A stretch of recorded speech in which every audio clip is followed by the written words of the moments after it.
ago. 2000, I can't remember when it came out, 5 years ago or something.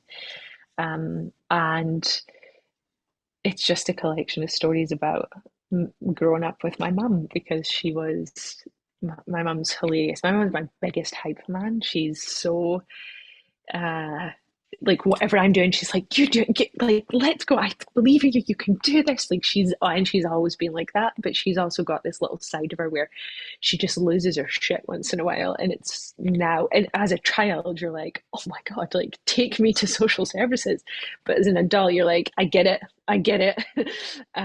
So the book is just those stories. And the look, mum, you shit yourself was one day I said, like, you know, when you're a child you want to be helpful, so I said, like, I'll polish your shoes.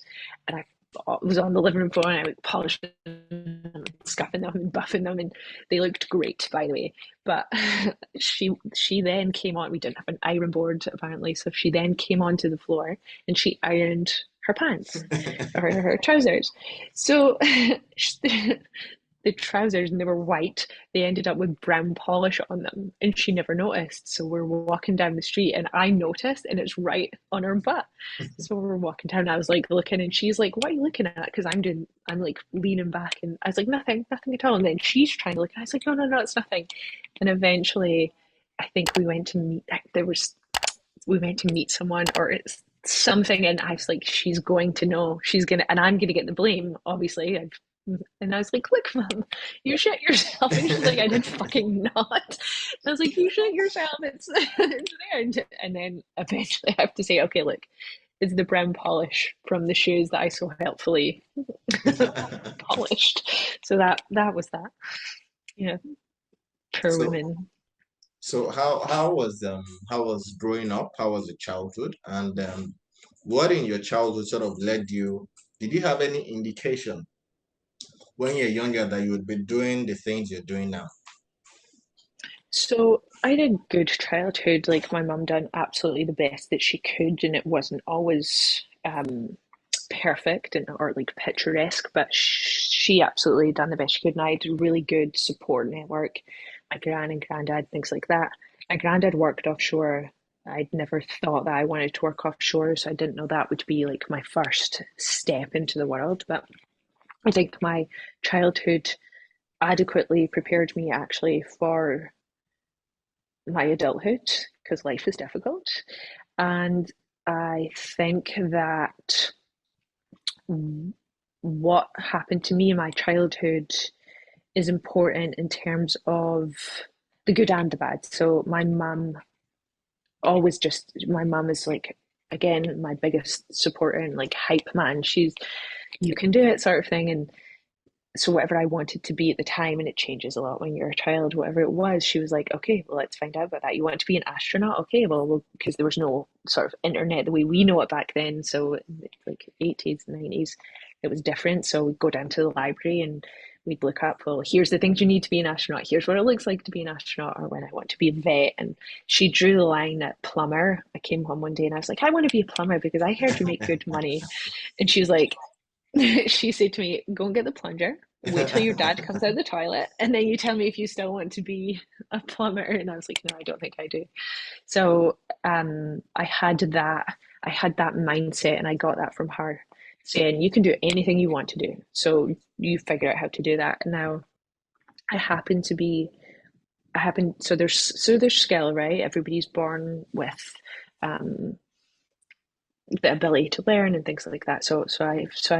I've adapted and I have some skills in life, but I also have a lot of luck. I'm very lucky. I'm just lucky to be born a female in a time where I've grown up and it's okay for women to be in business. Like I done nothing.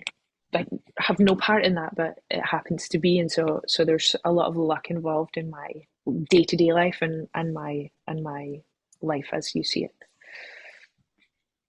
Okay. Yeah. So Thank you for what's your asking. yes.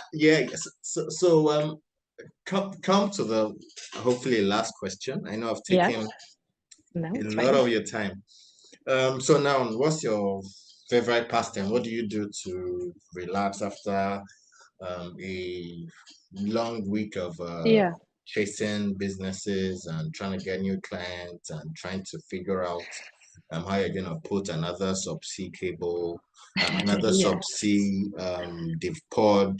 So what do or you do to cable, yeah. relax? It's changing as I get older. Um, but so I read a lot. I walk a lot. I love the gym.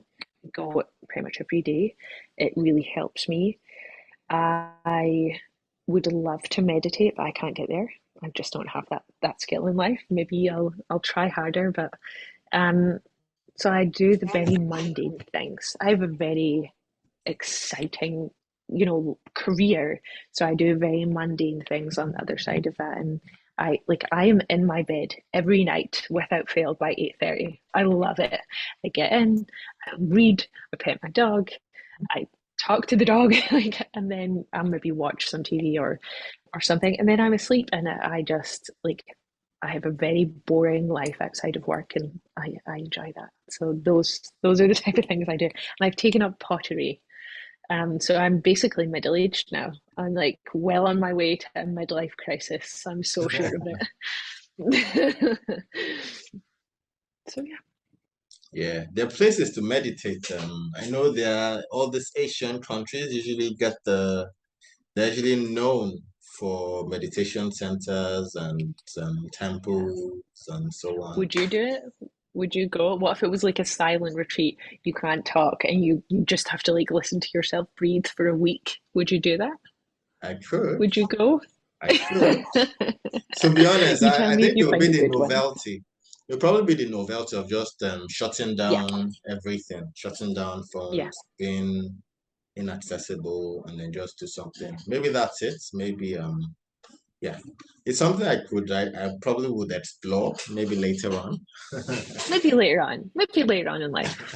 Maybe we'll see. Yeah. Thank you so much, Maxie. Thank you. Was It was really nice to talk to you. Yes, Thank this you. was a very good session, and thank you.